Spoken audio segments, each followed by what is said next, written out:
नमस्ते दोस्तों, आप सब कैसे हो और स्वागत है आपका फिर से एक इंस्पिरेशनल और मोटिवेशनल कहानी में। आज की कहानी बहुत ही खतरनाक और मोटिवेट है। इस कहानी में बहुत मजा आने वाला है।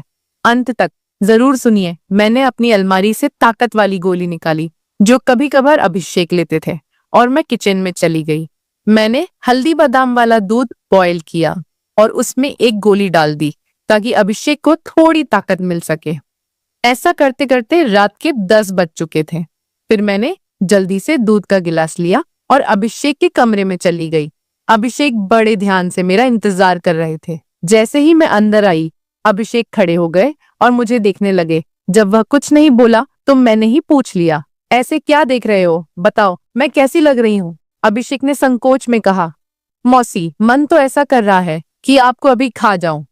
मैंने हंसते हुए उसे दूध का गिलास पकड़ा दिया और कहा, मुझे खाने की जरूरत नहीं है, बस तुम इसे पी लो। अभिषेक ने जल्दी से गिलास पकड़ा और एक सांस में दूध पी गया। दूध पीते ही मेरी हाय दोस्तों, तो चलिए आपको जल्दी से शुरू से कहानी सुनाती हूँ। मेरा नाम दीपिका है। मेरी उम्र 28 साल है, लेकिन मेरा दिल हमेशा युवा रहता है और मेरी हाइट लगभग 5 फीट 3 इंच की ऊंचाई के साथ।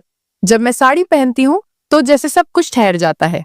मेरी सुंदर रंगत पर जब सूरज की किरणें पड़ती हैं तो लगता है मानो मैं एक चांदनी रात में घूम रही हूँ। अब बात करते हैं मेरे 21 साल के भतीजे की, जो मेरा हो गया है। उसकी मासूमियत और उत्साह ने मेरे मन में एक हलचल सी मचा दी है। जब वह मेरी तरफ देखता है तो उसकी आंखों में वह खास चमक होती है, जैसे वह किसी खूबसूरत ख्वाब को देख रहा हो। कभी वह मुझसे कहता है, मौसी, आज आप सच में बहुत सुंदर लग रही हैं। इसलिए मेरे पति कभी कभी दिन में ही मेरा पूजन कर देते हैं। हम शहर में रहते हैं क्योंकि मेरे पति सरकारी नौकरी करते हैं। मेरी 1 साल की एक बेटी भी है, इसलिए दूध की थैलियां भी बड़ी है। मैं अपने पति का आशीर्वाद समझकर रोज लेती थी। भले ही हमारी शादी को 9 साल हो चुके थे, लेकिन मेरे पति अभी तक मुझे अच्छा प्यार करते थे। वैसे आमतौर पर उसका का रंग काला ही होता है, लेकिन मैं बहुत साफ सफाई रखती थी और कभी कभार मेकअप भी कर लिया करती थी। पिछले महीने कुछ ऐसा हुआ जिसका हमें बिल्कुल अंदाजा नहीं था। शाम को मेरे पति साहिल घर आ रहे थे। उनके किसी दोस्त की बर्थडे पार्टी थी, इसीलिए दोस्तों ने उन्हें थोड़ी पिला दी थी और वह बाइक से घर लौट रहे थे। आते वक्त उनका एक्सीडेंट हो गया।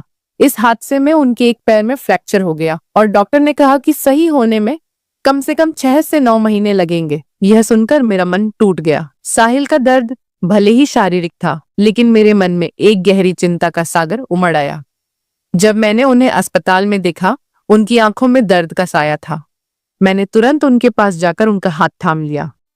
इसी वजह से मेरी दीदी और मेरा भतीजा अभिषेक उन्हें संभालने के लिए आए थे। मेरे जीजा जी और दीदी तो वापस चले गए, लेकिन अभिषेक ने साहिल को यहाँ रुकने के लिए कह दिया क्योंकि वह ठीक से खड़े भी नहीं हो पा रहे थे।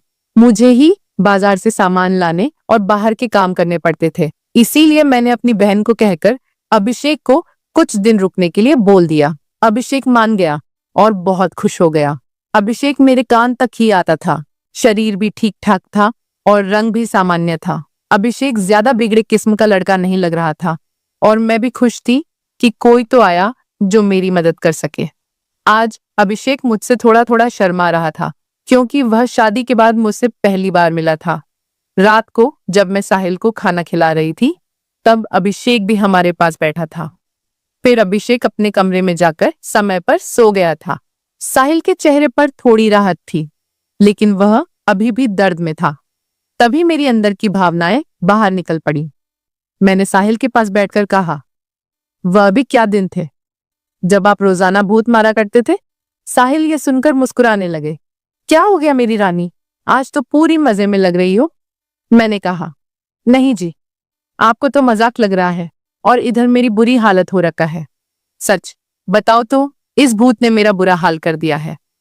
मेरे पति बोले, मैं तुम्हारा दर्द समझता हूँ दीपिका, मेरा भी बहुत मन करता है, लेकिन क्या करूं, मैं तो ठीक से खड़ा भी नहीं हो सकता।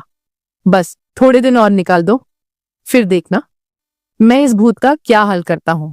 तभी मैंने कहा, थोड़े दिन नहीं, पूरे 6 महीने बाकी है प्लास्टर उतरने में, और मेरा तो 1 महीने में ही यह हाल हो गया। पता नहीं आगे के दिन कैसे कटेंगे। मेरे पति मेरी उदासी दूर करने के लिए बोले, चलो वो नहीं तो कम से दूध ही पिला दो, डॉक्टर ने भी कहा है।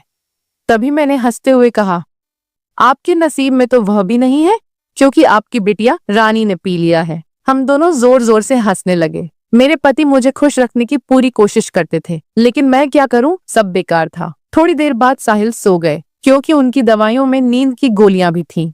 लेकिन मुझे नींद कहाँ आ रही थी, इसीलिए मैं खड़ी होकर अभिषेक को देखने चली गई कि वह सोया है या नहीं। लेकिन अभिषेक अभी तक जाग रहा था और मोबाइल देख रहा था।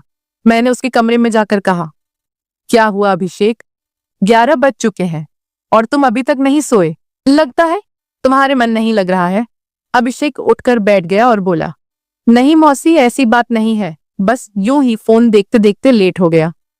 फिर अभिषेक ने पूछा, मौसी आप भी तो नहीं सोई? मैंने कहा, मुझे तो आजकल नींद ही नहीं आती।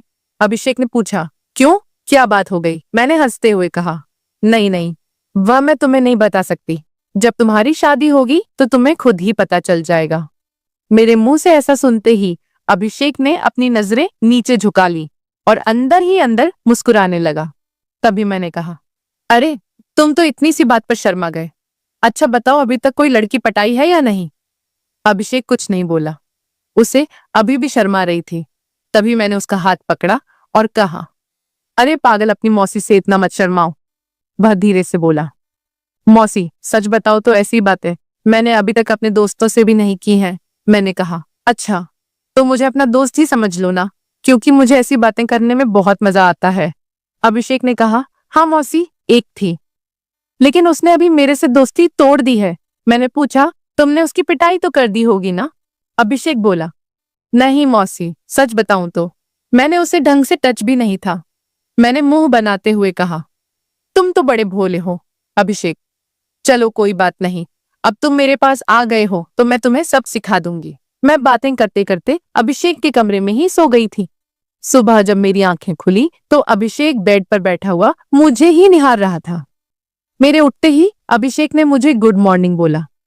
जब मैंने पूछा, क्या देख रहे हो, तो वह बोला, मौसी आप सच में बहुत खूबसूरत हो। मैंने मुस्कुराते हुए बोली, अच्छा तो अब तुम सुबह सुबह खूबसूरती का नजारा ले रहे हो और रात को तो बड़े शर्मा रहे थे। अभिषेक मुस्कुराकर पूछने लगा, मौसी आप बुरा ना मानो तो एक बात पूछ सकता हूँ? मैंने कहा, अरे पागल, मैं क्यों बुरा मानूंगी, पूछो क्या पूछना है। अभिषेक मुझसे कहने लगा, मौसी सच सच बताना, आप जो 2.5 किलो के वजन अपने पास लिए घूमती हो, आपको भारी नहीं लगता क्या? उसकी यह बात सुनकर मेरी हंसी छूट गई। इसके बाद अभिषेक मुझसे काफी खुल गया था और अब वह मुझसे ज्यादा शर्म नहीं करता था। इससे मैं भी बहुत खुश थी, क्योंकि अब मेरा भी समय अच्छे से कटने लगा था। अभिषेक को आए हुए 11 से 13 दिन बीत चुके थे और वह मुझसे काफी घुल मिल गया था। वह बाहर के सारे काम कर देता, बाजार से सामान ले आता और अपने चाचा को भी घुमा देता। मेरी तो बहुत सेवा करने लगा था। शाम को मेरा सर भी दबा देता और कभी कभी मेरे शरीर को भी आराम देता। लेकिन मेरी फरमाइश दिनों दिन बढ़ रही थी और मेरे पति की हालत अब भी वैसी ही थी। अब सब कुछ मेरी बर्दाश्त के बाहर हो चुका था। मैंने सोचा कि अब तो अभिषेक ही है जो मेरी हेल्प कर सकता है। वैसे मेरे पड़ोस में भी 3 लड़के रहते थे जो स्टडी करते थे। वे भी मुझे देखते थे। जब भी मैं छत पर बाल सुखाने या कपड़े सुखाने जाती तो वे मुझे ही देखते। और पहले तो मैंने सोचा कि उनमें से एक को पकड़ लूं ताकि कुछ समय के लिए काम चल जाए। लेकिन फिर मैंने सोचा कि मैं इस घर की इज्जत हूं और कल को पता नहीं इनमें से कौन मुझे या मेरे पति को बदनाम कर दे। इसीलिए मैंने उन्हें भाव नहीं दिया। लेकिन अभिषेक तो घर का ही है, इसीलिए मैंने सोच लिया कि वही मेरी हेल्प कर सकता है। आज मैंने पक्का प्लान बना लिया कि आज अभिषेक हेल्प ले ही लूंगी। उसके बाद मैं रसोई में खाना बनाने चली गई। जैसे ही अभिषेक नहाकर फ्रेश होने के बाद रसोई में आया, मैंने दूध निकालने का बहाना बना दिया। मैं रसोई घर में ही लोटे से दूध निकाल रही थी। मेरी बेटी अभी नानी के घर गई हुई थी, क्योंकि घर में उसे संभालने वाला कोई नहीं था। इसलिए अब बाकी का दूध निकालना पड़ता था और घर में मेरे पति और अभिषेक के अलावा कोई नहीं था, तो मुझे डर भी नहीं था। जैसे ही अभिषेक अंदर आया, वह मुझे देखकर एकदम घबरा गया और कहने लगा, सॉरी मौसी, मुझे माफ कर दो। मैंने देखा नहीं और बाहर जाने लगा। तभी मैंने उसे रोक लिया। अरे अभिषेक, क्या हुआ? कोई बात नहीं, अंदर आ जाओ, अभिषेक बोला। अरे मौसी, ऐसे में अंदर कैसे आऊं? मैंने कहा। ऐसे वैसे मत करो और जल्दी से आकर मेरी मदद करो। अभिषेक का मन भी कर रहा था, लेकिन मैं उसकी मौसी थी, इसीलिए वह थोड़ा अनकंफर्ट फील कर रहा था। फिर मैंने उसे कहा, अरे इतना क्या शर्मा रहे हो, अब जल्दी से आओ और मेरी मदद करो। धीरे धीरे अभिषेक रसोई में आ गया और पास आकर खड़ा हो गया। वह मुझे देखता ही रह गया। तभी मैंने कहा, ऐसे क्या घूर रहे हो, क्या तुमने आज तक नहीं देखा? अभिषेक बोला, माँ कसम मौसी, मैं आपको बता नहीं सकता कि मुझे कैसा लग रहा है। बहुत ही अच्छा है मौसी, मैंने कहा। तारीफें करना छोड़ो और यहाँ मेरी मदद करो। तभी अभिषेक बोला, मौसी मुझे नहीं आता, कैसे करना है? तो मैंने कहा, अरे बुद्धू, इसमें कुछ नहीं करना, ये लो पकड़ो और बस धीरे धीरे निकलो। थोड़ी देर बाद जब अभिषेक के हेल्प में हाथ तेज होने लगे तो मैंने सोचा कि अब मेरा आगे झुककर सही से काम करने का समय है। मगर जैसे ही मैं झुकने लगी तो देखा कि अभिषेक का काम तो पहले ही खत्म चुका है। उसे देखकर मेरा मन बहुत उदास हुआ, लेकिन फिर भी मेरी हंसी निकल ही पड़ी। मैंने नाराजगी से अभिषेक को मारते हुए कहा, यह क्या किया पागल, तुमने तो शुरू होने से पहले ही खत्म कर दिया। इसके बाद जैसे ही अभिषेक का नशा उतरा, उसने हड़बड़ा हुए कहा, सॉरी मौसी, सॉरी, वो मैंने ऐसा काम पहले कभी नहीं किया, इसलिए मुझसे ऐसा हो गया। मैं अभी जाकर साफ करके आता हूँ। और उसने मेरी एक भी बात नहीं सुनी और तुरंत रसोई में से चला गया। मैंने भी उसे ज्यादा रोकने की कोशिश नहीं की, क्योंकि मैं समझ चुकी थी कि यह उसके लिए इतना आसान नहीं होगा। इस चक्कर में आज खाना भी लेट हो गया था, इसलिए मैंने जल्दी से खाना तैयार किया और साहिल को कमरे में देने के लिए चली गई। साहिल भी बैठे बैठे खाने का इंतजार कर रहे थे। साहिल बिल्कुल सीधे साधे और सरल स्वभाव वाले आदमी है। वह मेरी बहुत चिंता करते हैं। जब मैं उनके लिए खाना लेकर गई तो पूरा पसीने से भीगी हुई थी। मुझे देखकर वह बोले, इतनी जल्दबाजी क्यों करती हो दीपिका, धीरे धीरे काम कर लिया करो ना, देखो तुमने अपना क्या हाल बना लिया है। तब मैंने उन्हें छेड़ते हुए कहा, यह तो कुछ भी नहीं है, जब तुम काम करते हो तो मेरा इससे भी बुरा हाल हो जाता है, और तब तो मैं तुम्हें रुकने के लिए भी कहती हूँ, लेकिन तुम तो नो कहकर काम की स्पीडी को दुगना कर देते हो। मेरे मुंह से ऐसा सुनकर मेरे पति मुस्कुराने लगे। तुम भी ना दीपिका, कहाँ की बात कहाँ ले जाती हो। इसके बाद साहिल ने खाना खा लिया और मैंने उन्हें दवाई भी दे दी। दवाई लेने के बाद उन्हें नींद आ गई और वह आराम करने लगे। मैं भी काफी थक चुकी थी, इसलिए मैं नहा धोकर फ्रेश हो गई। इसके बाद मैं अभिषेक के कमरे में उसे देखने के लिए तो वह भी सो चुका था। फिर मैं भी आकर आराम करने लगी। शाम को जब मैं अभिषेक को चाय देने गई तो वह बैठा फोन चला रहा था। मुझे देखकर उसके चेहरे पर मुस्कान आ गई। मैं भी उसे देखकर हंसने लगी और मैंने उससे पूछ लिया, क्या बात है? अभिषेक, आज तो तुम काफी ढीले ढाले से लग रहे हो। अभिषेक बोला, मौसी, वह मैंने पहली बार काम ऐसा अनुभव लिया था।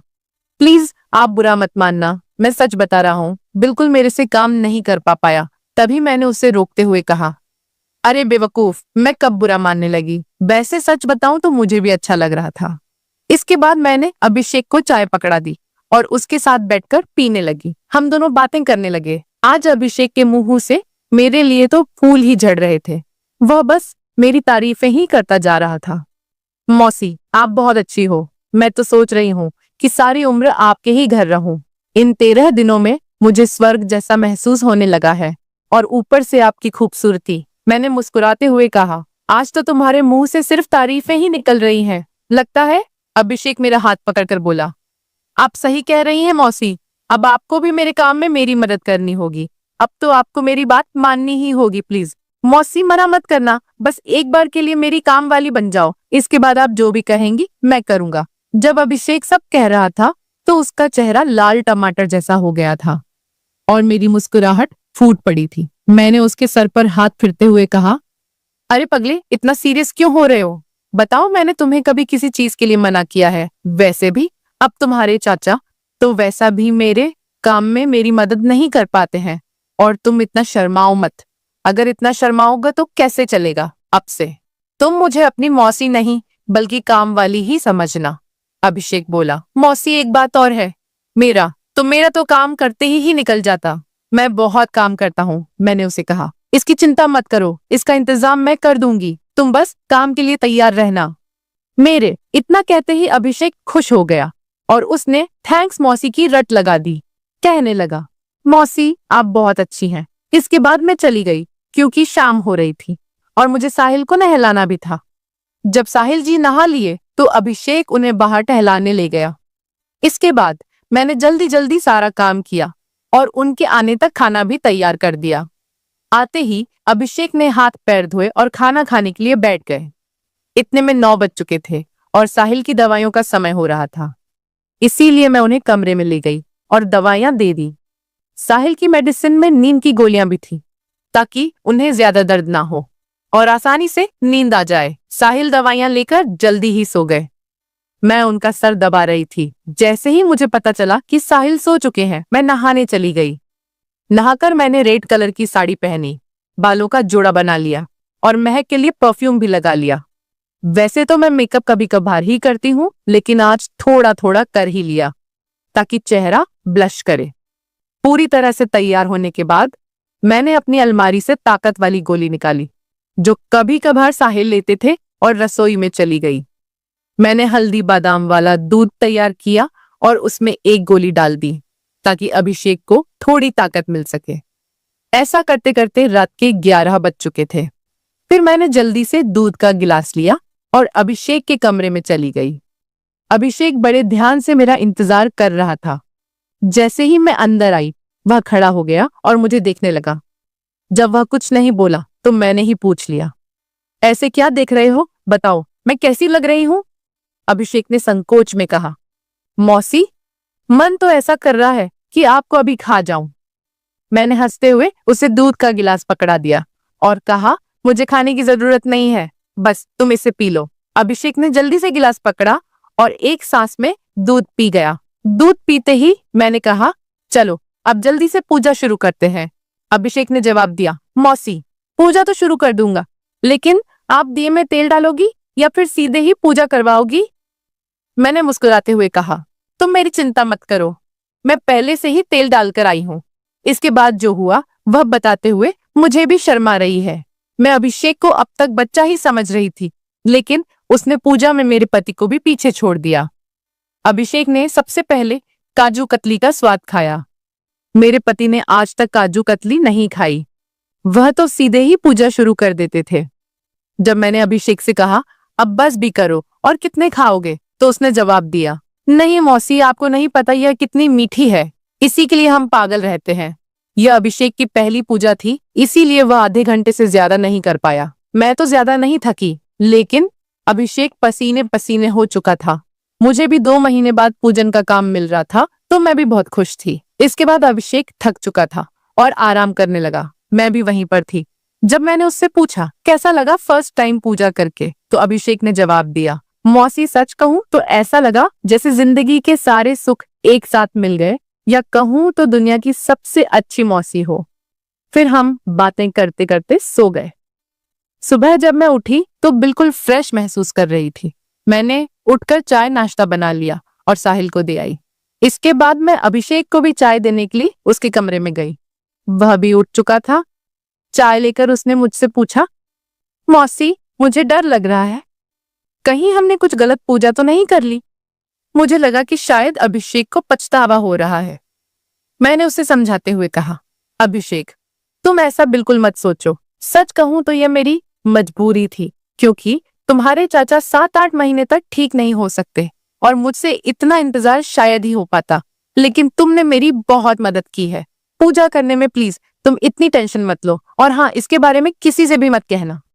अभिषेक ने सर हिला दिया और बोला, मौसी, अगर यह मेरी मजबूरी बन गई तो मैंने कहा, आ जाना फिर अपनी मौसी के पास, मैंने कब तुम्हें मना किया है?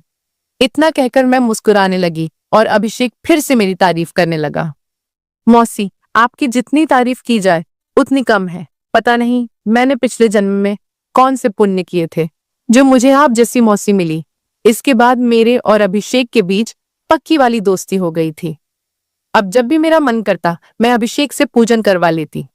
इसी बीच अभिषेक के पापा ने फोन भी किया था कि वह घर आ जाए, लेकिन अभिषेक ने मना कर दिया।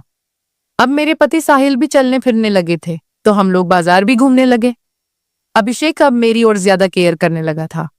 शाम को जब भी मैं साहिल को सुलाकर अभिषेक के पास जाती तो वह मेरे पैर दबाता, कमर की मालिश करता और सर भी दबाता। मैं अभिषेक से कहा भी करती थी कि मेरे लिए इतना काम करने की जरूरत नहीं है, लेकिन वह नहीं मानता और कहता, चुप रहो मौसी, आप सारा दिन काम करती हो इसीलिए थक जाती हो, तो इतना तो मुझे भी करने दो। दोस्तों, शायद आप लोगों को मैं बिल्कुल भी पसंद ना आऊं क्योंकि मैंने इसके रिश्ते को खराब किया है, लेकिन सच कहूं तो मैं भी ऐसा करना नहीं चाहती थी, लेकिन भावनाओं में सब कुछ हो गया। इसलिए प्लीज आप लोग समझने की कोशिश करना और मेरी कहानी को सुनकर भावनाओं में मत बह जाना, क्योंकि सच में ये गलत बात होती है। तो मेरे खातिर कमेंट में एक प्रॉमिस जरूर करके जाइए कि आप लोग अपने जीवन में ऐसा कभी नहीं करेंगे। स्टोरी की शिक्षा, यह कहानी हमें कई महत्वपूर्ण सबक देती है जो हमारे जीवन में काम आ सकते हैं। आइए हम इन शिक्षाओं को विस्तार से समझते हैं। कहानी में दीपिका अपने पति साहिल की देखभाल करती है जब वह दुर्घटना में घायल होते हैं। यह दिखाता है कि जिम्मेदारी का मतलब केवल व्यक्तिगत लाभ के लिए जीना नहीं है, बल्कि अपने प्रियजनों की देखभाल करना भी शामिल है। जीवन में जब हम किसी रिश्ते में होते हैं तो हमें अपने साथी के प्रति समर्पित रहना चाहिए, तो वह अधिक मजबूत और स्थायी होता है। हमें अपने रिश्तों में ईमानदार रहना चाहिए और एक दूसरे पर विश्वास करना चाहिए। तो दोस्तों, आपको यह कहानी कैसी लगी कमेंट में हमें जरूर बताएं, और अगर चैनल पर पहली बार आए हो तो चैनल को सब्सक्राइब करना न भूलें। ऐसी मजेदार कहानियां सुनने के लिए तब तक के लिए हमें इजाजत दे, मिलेंगे जल्दी ही एक नई कहानी के साथ में।